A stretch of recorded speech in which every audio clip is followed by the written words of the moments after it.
Unpredictable universe இந்த சேனலுக்கு உங்களை அன்போடு வரவேற்கிறேன். இன்னைக்கு குடியரசு தினம். எல்லாருக்கும் குடியரசு தின நல்வாழ்த்துக்களை தெரிவிச்சுக்கிறேன். இன்னைக்கு நம்ம வீடியோவில் எதை பற்றி பார்க்க போகிறோம் அப்படின்னு பார்த்தீங்கன்னா, அட்லாண்டிக் கடலுக்கு அடியில் 9 மீட்டர் ஆழத்தில் மறைந்திருக்கக்கூடிய 7000 ஆண்டுக்கு பழமையான பிரம்மாண்ட சுவரை தான் இன்னைக்கு நம்ம இந்த வீடியோவில் பார்க்க போகிறோம். இதை யார் கண்டுபிடிச்சிருக்கா அப்படின்னு பார்த்தீங்கன்னா, பிரான்ஸ் நாட்டில் இருக்கிற ஆராய்ச்சியாளர்களோட வியக்கத்தக்க கண்டுபிடிப்பை தான் இன்னைக்கு நம்ம பார்க்க போறோம்.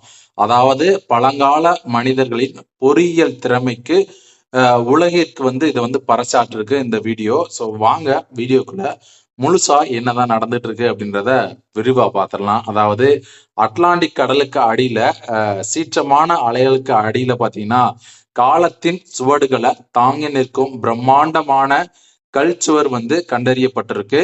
மனித நாகரிகம் விவசாயத்தை கற்பதற்கு பல ஆயிரம் ஆண்டுகளுக்கு முன்னாடியே பார்த்தீங்கன்னா வேட்டையாடி திரிந்த மனிதர்களால கட்டப்பட்ட இந்த சுவர் வரலாற்றையே மாற்றி எழுதும் வல்லமை கொண்டிருக்கு.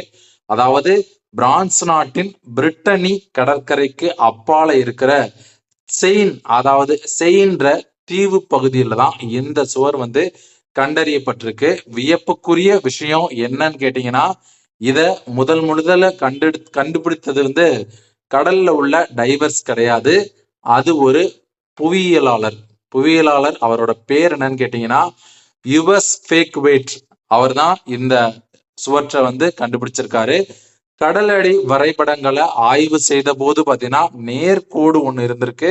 அந்த நேர்கோட்டை கவனித்த அவர் பாத்தீங்கன்னா இயற்கையான பாறைகள் ஒருபோதும் இவ்வளவு நேர்த்தியா இருக்காது என்பதால பாத்தீங்கன்னா 2022 ஆண்டு முதல் 2024 ஆண்டு வரை நடத்தப்பட்ட ஆழ்கடல் ஆய்வுகள் ஒரு மாபெரும் உண்மையை வெளிச்சத்துக்கு கொண்டு வந்திருக்கு. சுமார் 9 மீட்டர் ஆழத்துல 120 மீட்டர் நீளத்திற்கும் அந்த சுவர் இருக்கு.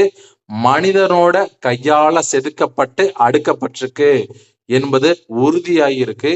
20 மீட்டர் அகலமான அடிப்பகுதியை கொண்ட இந்த சுவர் மேல் நோக்கி செல்ல பாத்தீங்கன்னா குறுகலாகவே இருந்திருக்கு. அதாவது டேப்பரா இருந்திருக்கு. இதன் உச்சியில பாத்தீங்கன்னா 2 நேர்கோடுகள் பிரம்மாண்ட கிரானைட் கற்களால அடுக்கப்பட்டிருக்கு. சுமார் 7000 ஆண்டுக்கு முந்தையது. அதாவது உலக புகழ்பெற்ற கார்னிகா கல்லை விட பழமையானது அப்படின்றத சொல்லியிருக்காங்க. கனமான கிரானைட் கற்களை தூக்கி அடுக்க அந்த காலத்திலே பார்த்தீங்கன்னா அந்த சமூகத்தினருக்கு இடையில ஒரு வலுவான ஒருங்கிணைப்பும் திட்டமிடமும் இருந்திருக்கு. அதே போல இந்த சுவர் எதற்காக கட்டப்பட்டது என்பது குறித்த 2 சுவாரஸ்யமான கருத்துக்களை கொண்டு வந்திருக்காங்க. கடல்ல உள்ள அலைகளை ஏறி இறங்கும் போது மீன்களை அதாவது ஃபிஷ்ஷை ஒரு குறிப்பிட்ட பகுதிக்குள்ள சிக்க வைக்க உணவு இயந்திரமா செயல்பட்டு இருக்கலாம். இது ஒரு மிகப்பெரிய சமூகத்திற்கே உணவளிக்க உதவி இருந்திருக்கும். 7000 ஆண்டுகளுக்கு முன்பு பாத்தீங்கன்னா பனியுகம் முடிந்த கடல் மட்டம் மெல்ல மெல்ல உயர்ந்த போது பாத்தீங்கன்னா தங்கள் வாழ்விடத்தை காக்க ஒரு தடுப்பு சுவரா இதை பயன்படுத்தி இருக்கலாம் அப்படின்ற மாதிரி சொல்றாங்க.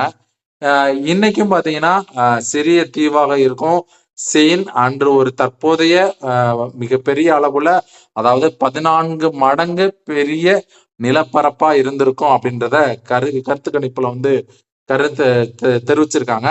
அதாவது பிரிட்டனி மக்கள் வாய்மொழி கதைகளால கடலில் மூழ்கிய நகரங்கள் மற்றும் நீருக்கடியில ஒலிக்கும் மணி ஓசைகள் பற்றிய கதைகள்லாம் அதிகமாக இருந்தாலும் வெறும் கற்பனை என்று ஒதுக்கப்பட்ட இந்த கதைகள் உண்மையிலேயே முன்னோர்கள் கடலால் இழந்த தங்கள் நிலங்களை பற்றிய நினைவுகளை இருக்கலாம் அப்படின்றத இந்த சுவர் உறுதிப்படுத்திருக்கு. ஸோ வாங்க அடுத்த காணொலியில மிக சுவாரஸ்யமா நம்ம அடுத்த காணொலியில சந்திக்கலாம். நன்றி, வணக்கம்.